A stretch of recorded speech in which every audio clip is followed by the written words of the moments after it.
Madame, Monsieur, bonsoir et bienvenue à l'émission Le Vrai Dialogue que je vous présente en direct du Parlement européen à Bruxelles. Ce soir, nous allons traiter d'un sujet au cœur de l'actualité internationale et aux répercussions géopolitiques considérables, la possible adhésion de la Turquie aux BRICS. Ce bloc économique, initialement formé par le Brésil, la Russie, l'Inde, la Chine et l'Afrique du Sud, s'est récemment élargi pour inclure l'Argentine, l'Égypte, l'Iran, l'Arabie saoudite, les Émirats arabes unis et l'Éthiopie. Mais cette potentielle adhésion de la Turquie soulève des questions complexes. Quels en seraient les impacts sur l'OTAN, sur l'Union européenne et sur l'ordre géopolitique global? Les BRICS prévoient justement de débattre de l'entrée de nouveaux pays lors d'un sommet prévu à Kazan, en Russie, les 22, 23 et 24 octobre prochains. Le président turc Recep Tayyip Erdogan a clairement exprimé son intention de se positionner ou de positionner la Turquie comme un acteur majeur sur toutes les scènes internationales, y compris les BRICS. Face à une crise économique profonde, Ankara semble chercher à diversifier ses alliances stratégiques et commerciales. Ce virage pourrait non seulement bouleverser ses relations avec ses partenaires occidentaux, mais aussi redéfinir sa place au sein de l'OTAN et vis-à-vis de l'Union européenne. Ce soir, pour mieux comprendre ces enjeux, nous avons le plaisir d'accueillir deux invités de marque, Charles Goerens, ancien ministre luxembourgeois et eurodéputé, et Ali Benouari, ancien ministre algérien et expert des BRICS. Ensemble, nous allons examiner les conséquences économiques, stratégiques et géographiques sur la cohésion de l'OTAN, dont la Turquie est un membre crucial. Comment cela influencera-t-il les relations déjà tendues entre Ankara et Bruxelles, et surtout, dans quelle mesure cette décision pourrait-elle modifier l'équilibre des puissances à l'échelle mondiale? Le vrai dialogue, c'est tout de suite. Ali Benouari, bonsoir et merci d'avoir accepté notre invitation. Le plaisir est partagé. Charles Goerens, bonsoir et merci d'avoir accepté notre invitation.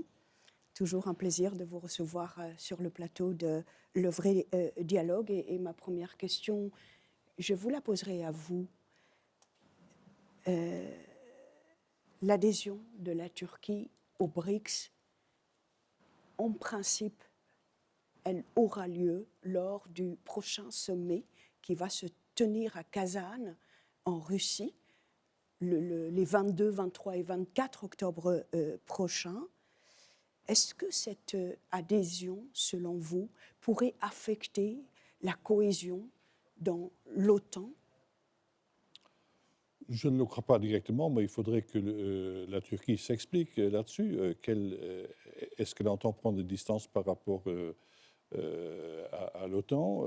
Je ne sais pas. Elle a un statut quand même assez particulier au sein de l'OTAN, étant donné qu'elle est pratiquement le seul à ne pas participer aux sanctions contre la Russie. Il y a des divergences, certes, et même des divergences de taille. Je sais qu'elle est officiellement candidate pour adhérer aux BRICS, mais je ne sais pas où ce voyage l'amènera. D'ailleurs, je crois qu'au sein des BRICS, on ne le sait pas non plus. On ne sait pas tout à fait quelle est leur roadmap, qu'est-ce qu'ils veulent. Ce qui est clair, c'est que la Chine veut la suprématie dans ce groupe. Elle le fait à la manière chinoise, sans que l'on s'en aperçoive trop. Mais il y a un dominant et des dominés dans ce groupe. Monsieur Ali Benouari, Que pourrait apporter la Turquie aux BRICS en termes d'influence économique et stratégique? Et je rappelle d'emblée que vous avez été convié officiellement par le ministre des Affaires, le ministre des Finances russe, donc, qui organise un séminaire, je pense le 10 octobre, donc à une semaine avant le sommet en Russie.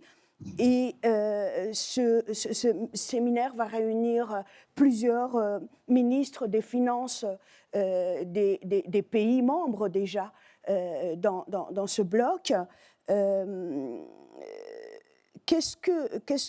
Ma sous-question, est-ce que vous pensez que ça sera l'occasion pendant ce séminaire de discuter des adhésions et surtout des critères qui, jusqu'à présent, et corrigez-moi si je dis n'importe quoi, les critères ne sont pas publics?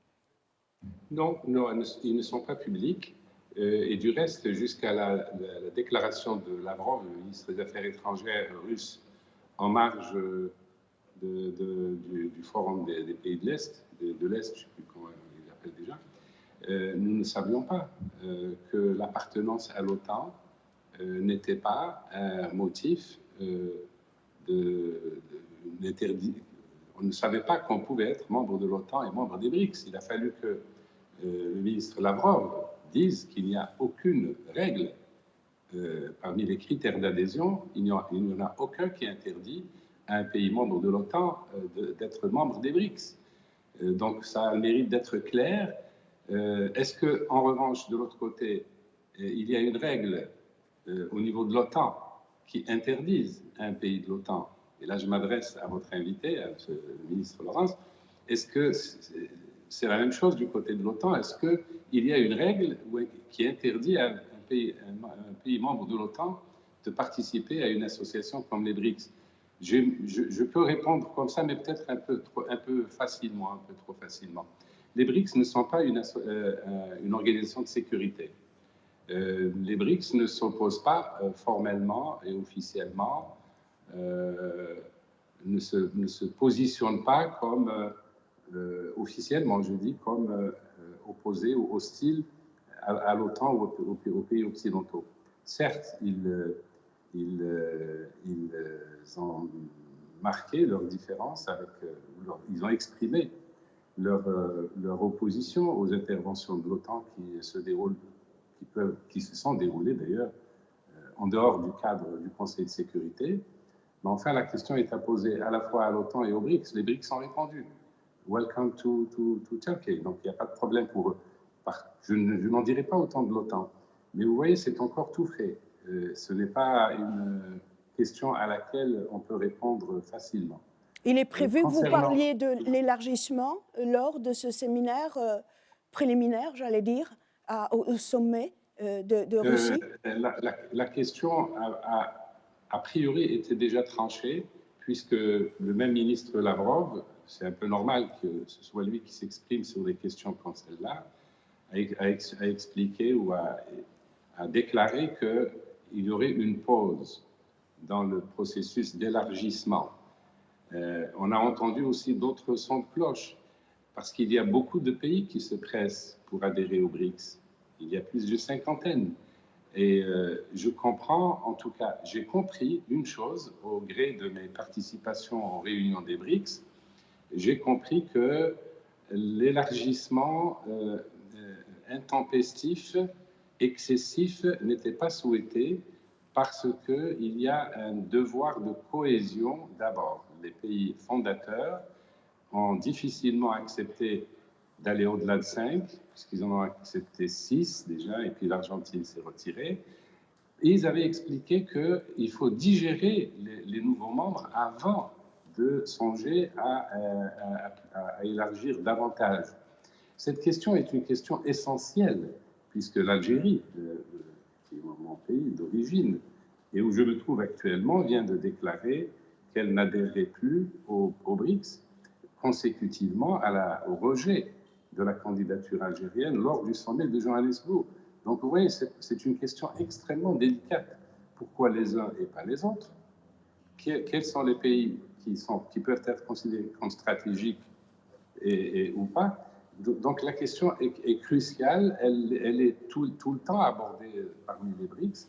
Est-ce qu'elle sera abordée au sommet de Kazan?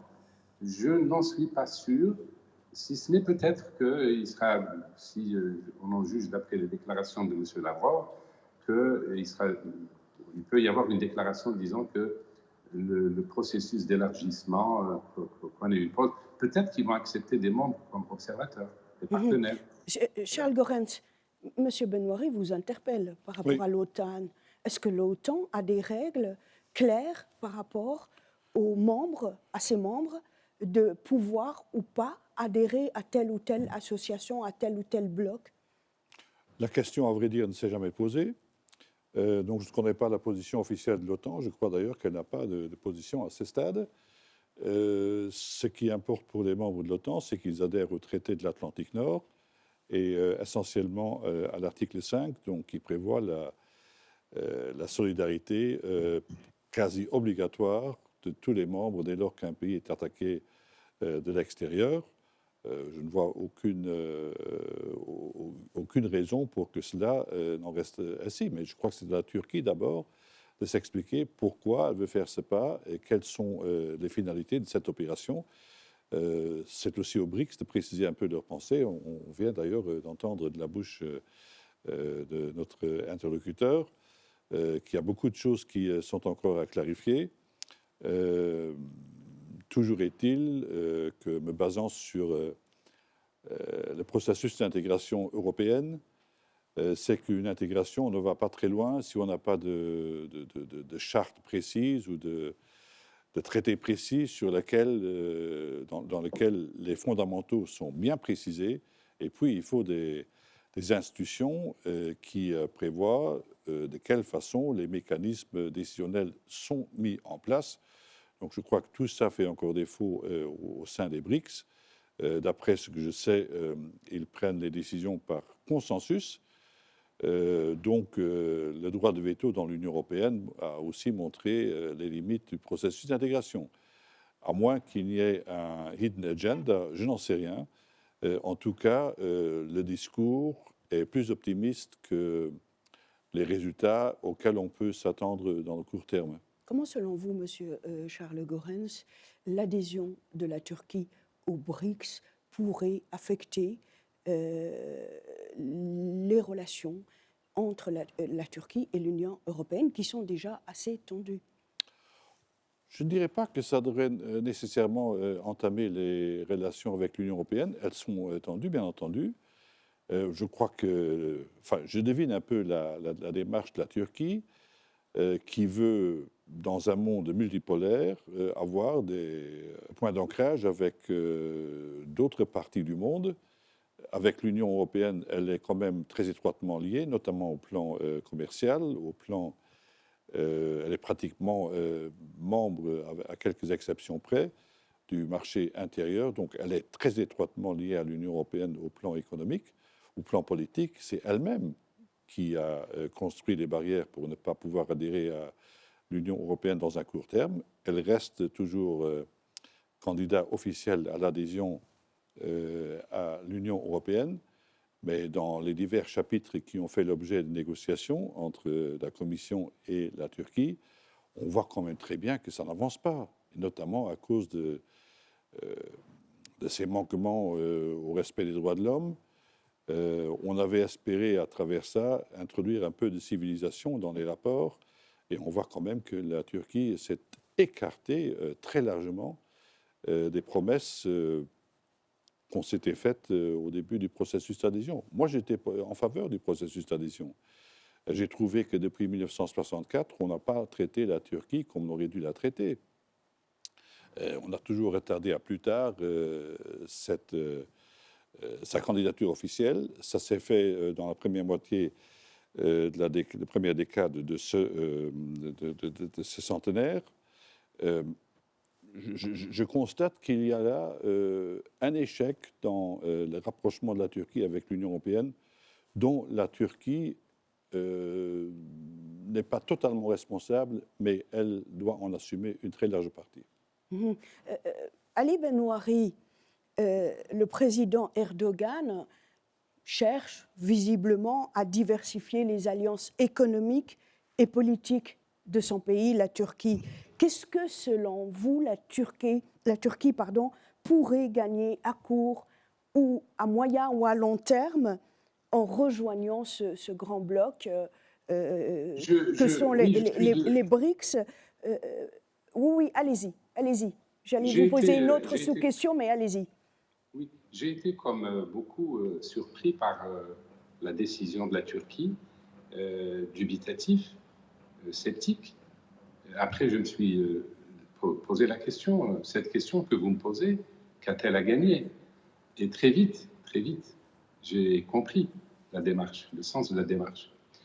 Il y a en Turquie un courant europhile, bien sûr, mais il ne faut pas oublier qu'en Turquie, et depuis fort longtemps, il y a un courant asiatophile, ou je ne sais pas comment on peut appeler ça.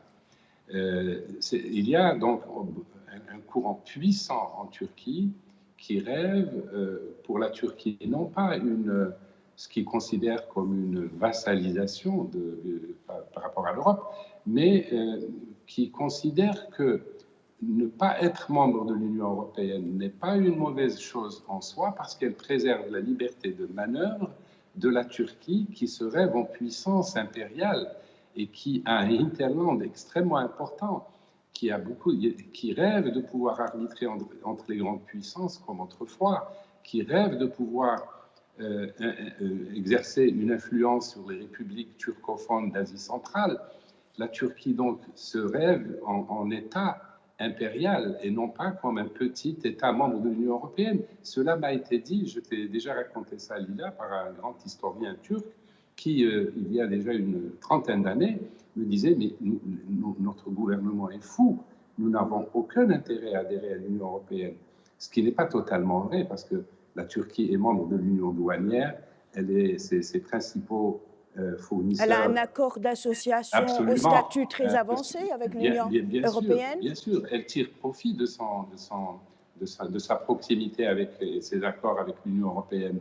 Mais elle n'oublie pas la Turquie. Et c'est peut-être cela que l'adhésion, la demande d'adhésion aux BRICS vient nous rappeler, c'est que la Turquie, c'est autre chose. Ce n'est pas un simple pays de l'Union européenne ou qui aspire à être membre disons, européen, ou qui aspire à devenir européen, c'est aussi et beaucoup un pays qui se voit ailleurs. Et la réponse directe à la question qui est posée, c'est que oui, la Turquie est intéressée par la route de la soie, l'initiative Ceinture et Route. Il ne faut pas oublier qu'elle est déjà insérée dans ce qu'on appelle route de la soie et maintenant Ceinture et Route. Elle bénéficie de beaucoup d'investissements chinois. Cette route existe par le chemin de fer.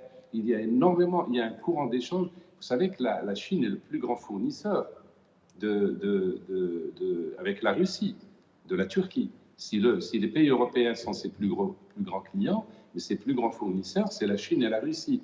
Cette route est extrêmement importante pour eux et l'influence que la Turquie entend exercer en Asie est importante. Et au moment où se dessine ce bloc de pays des BRICS qui est essentiellement asiatique, il ne faut pas se leurrer, eh bien la Turquie entend ne pas être absente de cette région qui est éminemment stratégique pour elle.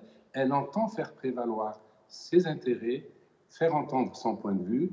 Et encore une fois, n'oublions pas qu'elle a un arrière, hinterland. Elle a donc beaucoup de pays qui lui sont très proches, des pays turcophones comme l'Ouzbékistan, comme le Tadjikistan, etc.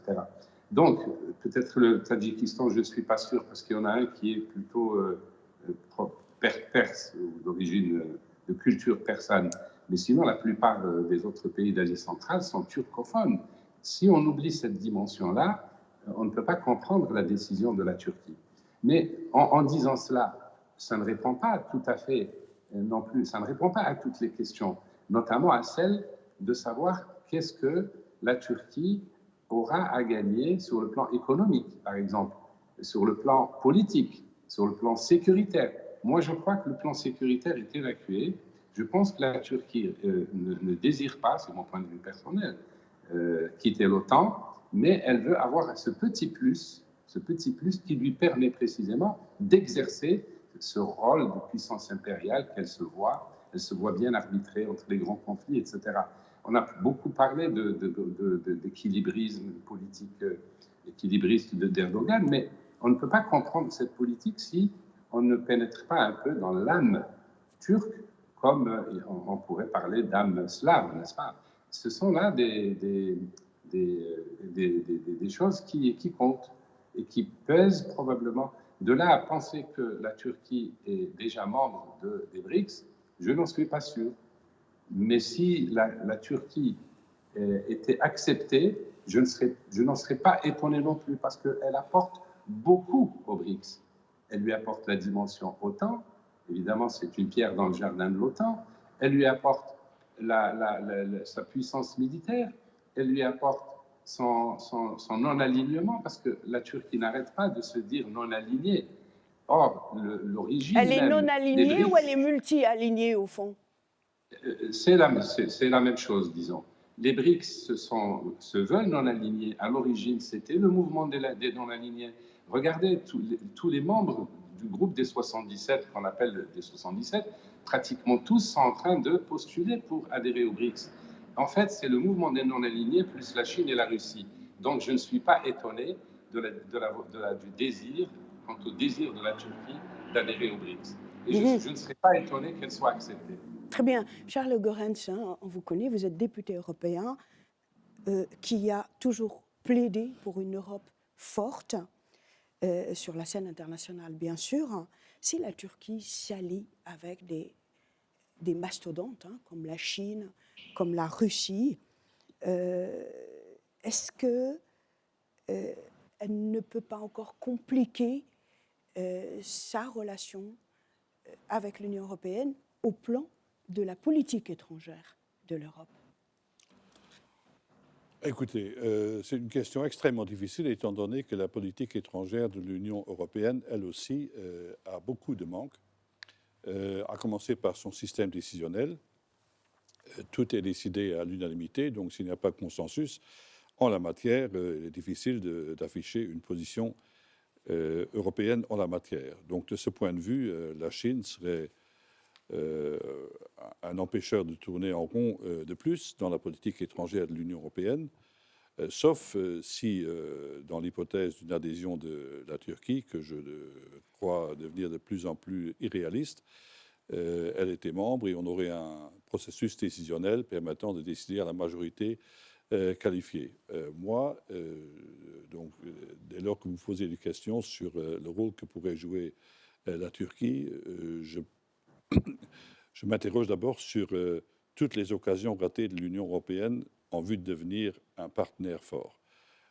Je crois que l'absence de l'Union européenne dans les grandes discussions ayant trait au destin du monde est en fait partiellement à l'origine de la situation extrêmement délicate dans laquelle nous retrouvons aujourd'hui. Je trouve que l'heure devrait être à l'État stratège, et comme chaque État pris individuellement de l'Union européenne, chaque État n'a pas la masse critique pour peser dans les affaires du monde, la logique serait de faire de l'Union européenne cet acteur stratège. Or, l'Union européenne ne joue pas ce rôle stratège. Prenons par exemple la situation au Moyen-Orient. Ça fait 30 ans que l'Union européenne prône la solution à deux États. Ça fait presque 30 ans que les États-Unis n'en veulent pas. Les Israéliens ont toujours repoussé la position européenne. Les États-Unis, Israël a repoussé la position européenne. Les États-Unis s'aperçoivent aujourd'hui qu'eux aussi n'arrivent plus à imposer leur point de vue à Netanyahou.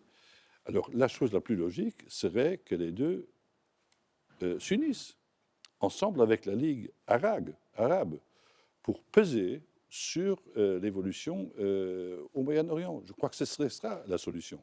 Moi, j'ai entendu Peres dire devant le Parlement européen, le grand problème, c'est la faiblesse de la Ligue arabe.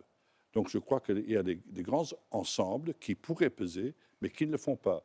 on sait ce qu'il faudrait faire, mais on ne le fait pas, tout simplement parce qu'on ne s'en donne pas les moyens. Ce qu'il me faudrait actuellement, ou ce qui manque dans la discussion, dans le grand débat à l'échelle globale, c'est une Europe forte. Et on sait ce qu'il faut faire au plan économique. Draghi nous l'a rappelé la semaine dernière. Il faudrait aussi un rapport Draghi sur le rôle de l'Europe dans le monde. Alors la situation avec la Turquie serait aussi sans doute différente. La Turquie, elle voit dans l'Europe aussi un ensemble d'acteurs qui divergent sur beaucoup de thèmes. Voilà, donc je crois que l'Europe doit s'expliquer, l'Europe doit faire son introspection, la Turquie aussi, et puis on doit voir ce qu'on peut faire ensemble. Mais pour ce qui concerne le rôle de la Turquie, j'ajouterai encore un élément. Elle veut peser dans les affaires du monde, notamment dans les pays turcophones ou turcophiles. Néanmoins, elle reste muette devant toutes les injustices qui sont perpétrées dans la province où vivent les Ouïghours en Chine. Donc là, elle admet quand même la suprématie de la Chine sur les affaires du monde, et elle reste muette dès lors que des gens qui ont pratiquement la même religion que les Turcs, là, elle reste muette, elle reste à l'écart. Vous pensez que la Turquie aurait dû se concerter avec l'Union européenne par rapport à son éventuelle adhésion au BRICS, ou au moins qu'elle se concerte avec l'OTAN, où elle est membre à part entière? Au niveau de l'Union européenne, elle n'est que candidate. J'essaie de me mettre à la place des Turcs qui voient quand même que l'adhésion à l'Union européenne n'est plus une perspective réelle, du moins pour la génération à venir. Alors, bien entendu, ils se disent à quoi bon nous aligner sur la position européenne. Il y a d'autres options. D'ailleurs, elle l'a dit assez ouvertement que si l'adhésion à l'Union européenne ne devait pas se faire, elle pourrait trouver d'autres options. Et ce qui est en train de se passer maintenant, c'est sans doute la suite de ce qu'elle a annoncé il y a quelques années déjà. Vous savez, Monsieur Goerens, j'aurais tellement aimé que son Excellence l'ambassadeur auprès de l'Union européenne soit avec nous, parce que je l'ai invité. Il m'a fait l'amitié de répondre avec un courrier, une page. Je ne vais pas tout lire, mais je vais lire quelques lignes par correction. Il dit que l'intention de son pays, la Turquie, de renforcer ses relations avec les BRICS s'inscrit dans son engagement résolu en faveur du multilatéralisme. Ce processus d'engagement est en cours. Située à cheval sur 2 continents, la Turquie a toujours joué un rôle de pont entre les civilisations, les pays, les organisations et les peuples. La Turquie se distingue comme un acteur constructif et capable, cherchant à instaurer un dialogue en vue d'un système international plus inclusif et plus efficace. Je ne vais pas tout lire, mais je vais à la fin où il dit que l'engagement de la Turquie avec les BRICS ne portera pas atteinte à ses adhésions actuelles, ni à ses obligations ou à son processus d'adhésion à l'Union européenne. Qu'est-ce que vous comprenez par le fait qu'elle ne va pas manquer à ses obligations, surtout par rapport à l'Union européenne, au processus d'adhésion à l'Union européenne? Vous venez de me dire, visiblement, ils n'en veulent pas. L'ambassadeur dit le contraire.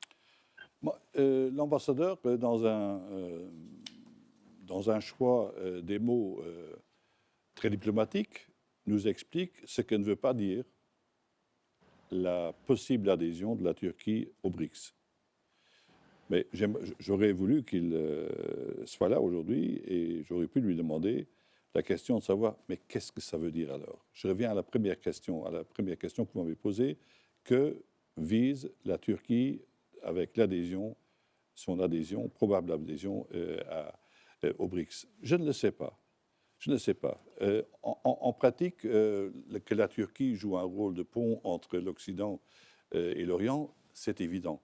Comme l'Espagne joue un rôle de pont à l'intérieur de l'Union européenne entre l'UE et l'Amérique latine, comme des pays de l'Est qui ont des relations privilégiées avec des pays non UE, jouent un rôle de pont. Donc chaque pays pratiquement joue un rôle de pont avec un ensemble géographique. Non, mais moi je reste sur ma faim. J'espère que la Turquie va s'expliquer. D'ailleurs, je crois que c'est une explication qui va devoir se faire face à ses amis, à ses alliés. Ce moment me semble Crucial. inéluctable. Oui. Monsieur Benoîri, votre grille de lecture par rapport aux Oui. quelques lignes que je viens de lire de Oui, l'ambassadeur Monsieur Farouk Kaimaksi. C'est un débat très intéressant. Je n'ai pas la même opinion que Monsieur le ministre Lorenz, parce que je ne pense pas qu'il faille analyser les choses sous un angle de confrontation entre les BRICS et l'Union européenne ou entre les BRICS et l'OTAN. À la limite, entre les BRICS et l'OTAN, parce qu'il y a la question des sanctions, il y a la question de l'unilatéralisme systématique des actions de l'OTAN, contre lesquels les BRICS s'insurgent. Ils s'insurgent contre les sanctions unilatérales. Mais ce qui est paradoxal, c'est que la Turquie est membre à part entière à l'OTAN dans ses Oui, positions unilatérales. Il y a ce bémol, mais là, c'est à l'OTAN de répondre. Est-ce qu'ils peuvent s'accommoder d'un trublion en leur sein ou pas? Mais on ne peut pas pousser la logique ou raisonner en termes de confrontation pure. Parce que les BRICS n'ont pas un pacte de sécurité entre eux, ce n'est pas une organisation militaire. C'est une organisation, au fond, dont les objectifs sont très clairs. Il faut peut-être les rappeler. Il s'agit de redéfinir l'architecture financière et économique internationale dans un sens plus équitable, un monde multipolaire. Ça, c'est affiché, hein, c'est clair. Je ne vois pas en quoi ça devrait heurter l'Union européenne, par exemple. L'Union européenne, elle est ce qu'elle est. L'euro est ce qu'il est, c'est-à-dire une monnaie dominante avec le dollar. Aujourd'hui, les sanctions font que précisément les BRICS veulent quelque chose d'autre, qui respecte la souveraineté des États, qui refuse que l'on ne décide de sanctions en dehors du cadre légal du Conseil de sécurité et des choses comme ça. Ce n'est pas à proprement parler une politique d'hostilité. Les BRICS ne s'inscrivent pas dans une logique d'hostilité. D'ailleurs, regardez les membres qu'il y a dans les BRICS. Il ne faut tout de même pas oublier que là-dedans, il y a l'Inde, il y a l'Arabie saoudite, il y a les Émirats arabes unis. En quoi l'adhésion de la Turquie serait-elle plus néfaste aux intérêts occidentaux ou européens que la participation des Émirats arabes unis, de l'Inde ou de l'Arabie saoudite? Les BRICS, c'est beaucoup de choses, mais peut-être qu'il faut revenir à des choses plus simples, c'est-à-dire aux objectifs affichés par les BRICS. Les BRICS veulent un ordre international plus équitable. Comment peut-on leur donner tort quand on sait que les États-Unis ont un droit de veto au sein du FMI et de la Banque mondiale qui empêche toute réforme de ces deux institutions de Bretton Woods, capitale pour le financement du développement international? Quand les BRICS affichent cette volonté, ont-ils tort? Non. À preuve, tous les pays qui veulent les rejoindre. Nourrissent-ils une hostilité particulière? Non. Je rappelle, d'ailleurs, tout à l'heure, je cherchais désespérément un élément qui puisse permettre de savoir si les BRICS accepteraient un membre de l'OTAN ou pas. Je l'ai trouvé à travers la déclaration de Lavrov. Et Lavrov dit, nous n'avons pas de critères d'adhésion prédéterminés. Voilà, c'est quand même une information. C'est la charte, dit-il, ce sont les principes énoncés par la charte des Nations Unies. Posés comme cela, qu'est-ce qui est choquant à ce que la Turquie adhère? Évidemment, je fais le faussement naïf, hein. Je veux dire, mais sur le plan des principes, sur le plan de respect, d'accord, etc., je ne vois rien qui puisse choquer, d'autant plus, encore une fois, que la politique des BRICS, elle est à faire. On ne sait pas comment les BRICS vont réagir par rapport au conflit du Proche-Orient s'il devait s'aggraver, par rapport au conflit russo-ukrainien s'il devait s'aggraver. La Russie, certes, est membre des BRICS, mais enfin, on ne sait pas. Les BRICS, encore une fois, ne sont pas une association de sécurité, ce n'est pas une union économique intégrée, c'est un ensemble disparate de pays sur tous les continents et qui essaie de se trouver une âme, de se trouver une raison d'être. Et la seule dont nous pouvons parler sans risque de nous tromper, c'est qu'ils veulent redessiner l'architecture financière internationale. Comment leur donner tort? Vous disiez tout à l'heure, Monsieur Benoît, allez-y, Monsieur Oui, Lorenz. écoutez, je n'ai pas dit que l'adhésion probable de la Turquie au BRICS a quelque chose de choquant. Je voudrais simplement savoir quels sont les motifs de la Turquie pour rejoindre les BRICS. Je ne le sais pas. Je ne le sais pas. Il faut qu'ils s'expliquent.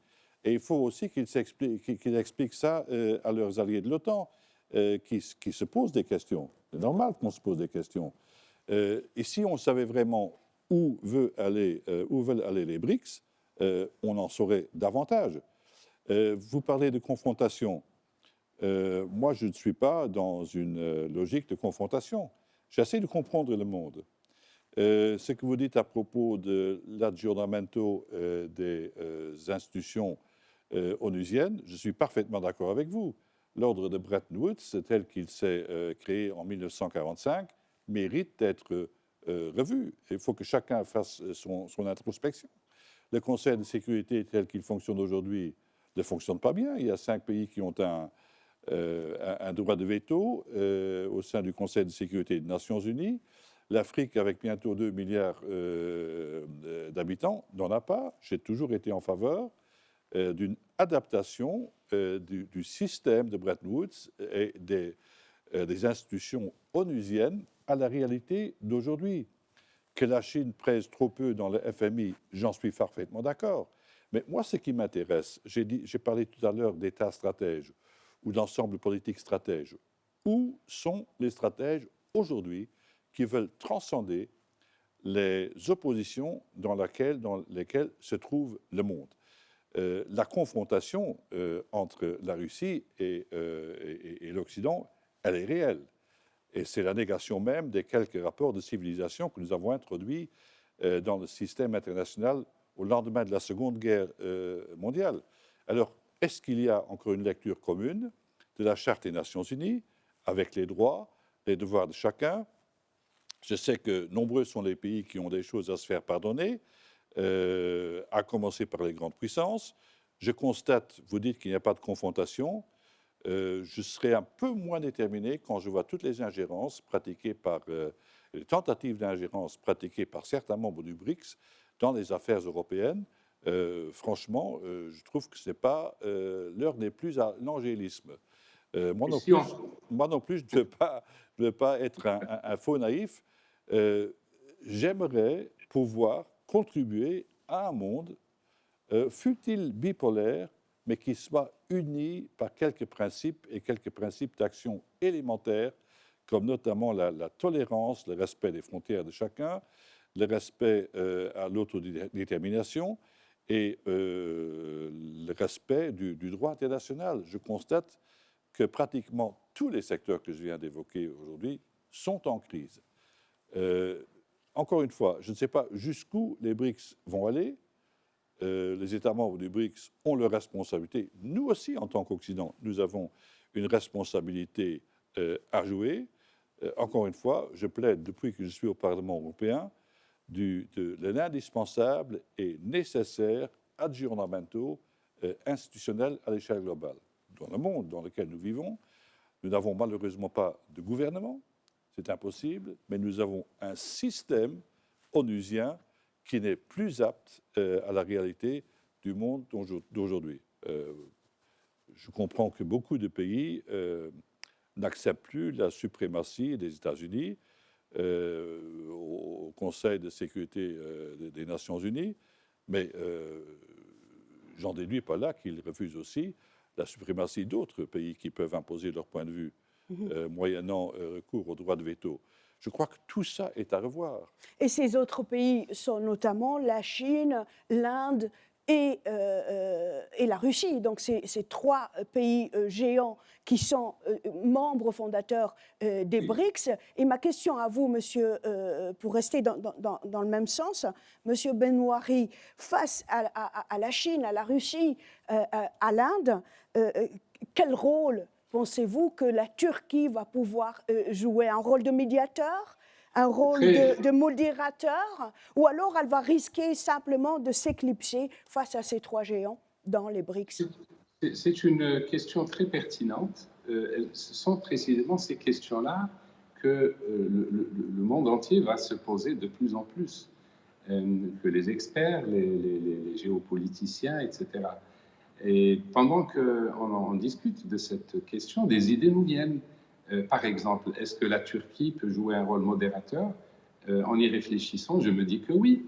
Parce qu'entre l'Inde, la Chine et la Russie, il y a des gouffres, il y a des conflits latents.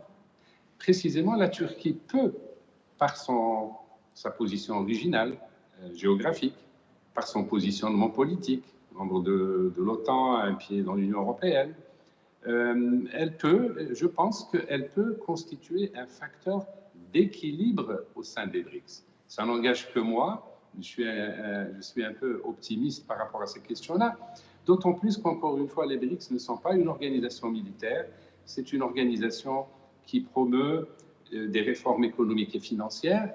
Monsieur Laurens parlait de droit international, de respect du droit international. Il me tend un peu la perche pour dire que qui respecte le droit? Est-ce que les Américains respectent le droit international? Est-ce que l'OTAN, qui agit souvent sans mandat du Conseil de sécurité, respecte le droit international? Regardez les pays du Sud global. Comment pouvez-vous expliquer, monsieur Laurens, que la quasi-totalité des États de la planète ont de la sympathie pour les BRICS, que plus d'une cinquantaine de pays veulent les rejoindre tout de suite? Comment vous expliquez cette fracture, cette césure entre d'un côté les pays occidentaux? Le mot est lâché. Le mot, je viens de le lâcher.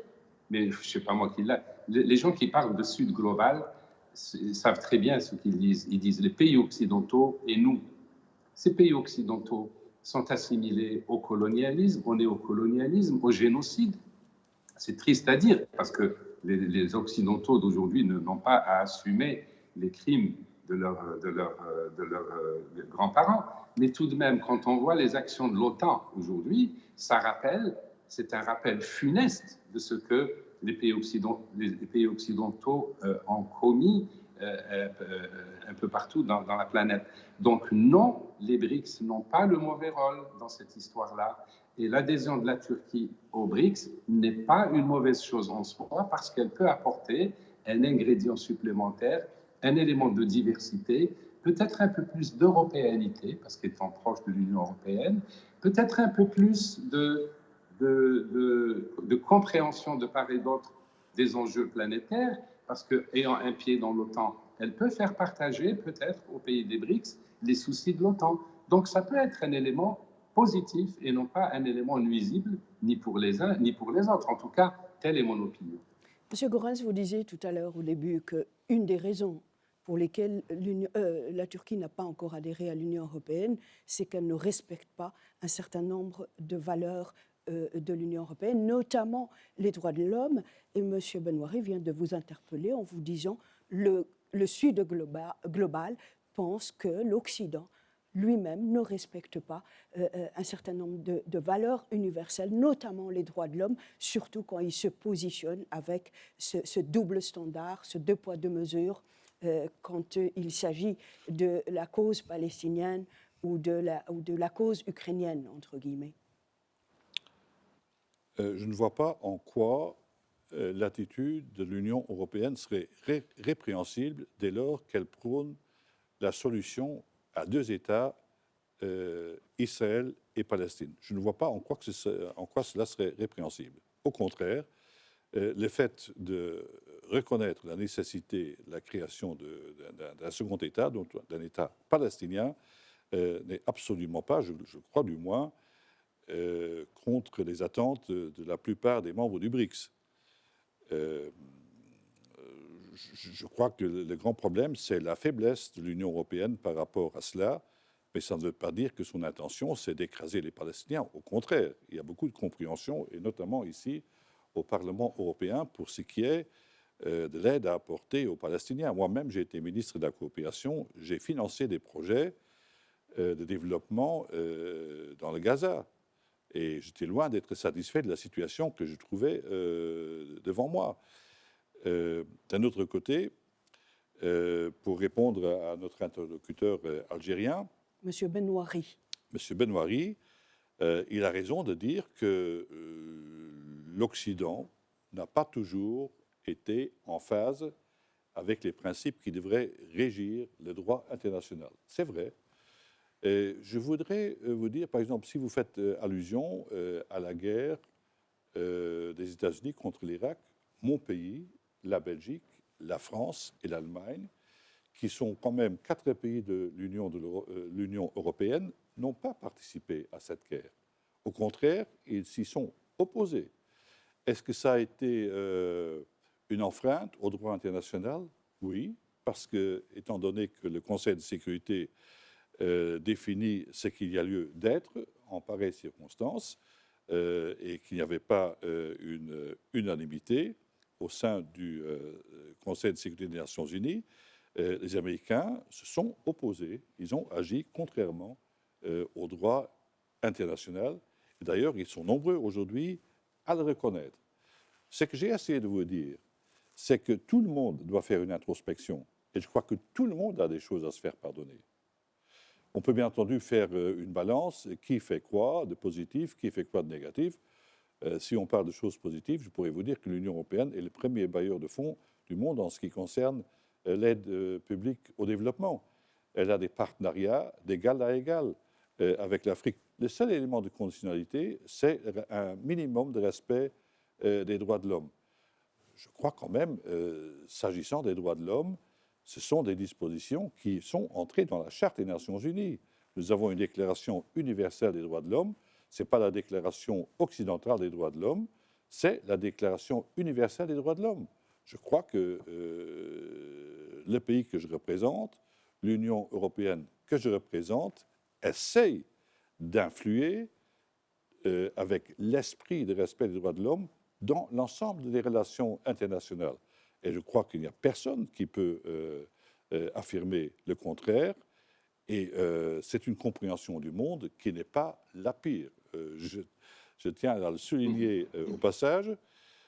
Quand je parle avec des chefs d'État africains ou avec des parlementaires africains, je leur dis ça, mais ils ne s'inscrivent pas en faux contre ce que j'ai dit. Ils acceptent ce principe. Et je crois que c'est dans le même esprit qu'on devrait aborder les relations internationales. Est-ce que les BRICS ont toujours tort? Non, je n'ai pas dit. Je ne suis pas dans une approche de confrontation. Je crois que tous doivent se converger par quelques principes élémentaires de coopération dans les affaires du monde. Le climat, la sécurité, la santé sont 3 domaines dans lesquels il faut parler avec tout le monde. Ce sont 3 domaines dans lesquels il faut coopérer avec tout le monde. Je suis le premier à me réclamer de cette philosophie. Je la fais mienne depuis la nuit des temps. Je pratique ce métier depuis 45 ans. Je n'ai jamais dit le contraire. Et donc, quand on enlève ces 3 secteurs essentiels de la coopération internationale, il ne reste plus grand-chose sur lesquels on ne peut pas parler. Je crois qu'il y a des efforts à faire de part et d'autre, et il faudrait que les deux s'expliquent. Je vous rappelle au passage, une fois, j'avais un entretien avec l'ancien ministre allemand des Affaires étrangères, M. Genscher. Ça vous dit quelque chose? Qui était un grand artiste, un constructeur de ponts entre l'Est et l'Ouest. Et au lendemain de la chute du mur de Berlin, il avait rencontré un député qui fait partie de l'extrême gauche allemand, M. Gysi, et ils se sont rencontrés. Avant, ils ne se parlaient pas du tout. Et alors, M. Genscher a dit à M. Gysi, vous savez, il y a des gens qui n'écoutent que moi. Il y en a d'autres qui n'écoutent que vous. Il serait temps que nous deux parlions ensemble. Et je crois que c'est dans le même esprit qu'il faut aborder les problèmes qui sont devant nous, et notamment avec les BRICS. Je reste ouvert à à ces discussions. Je reste un défenseur farouche d'un débat qui doit porter sur ces choses.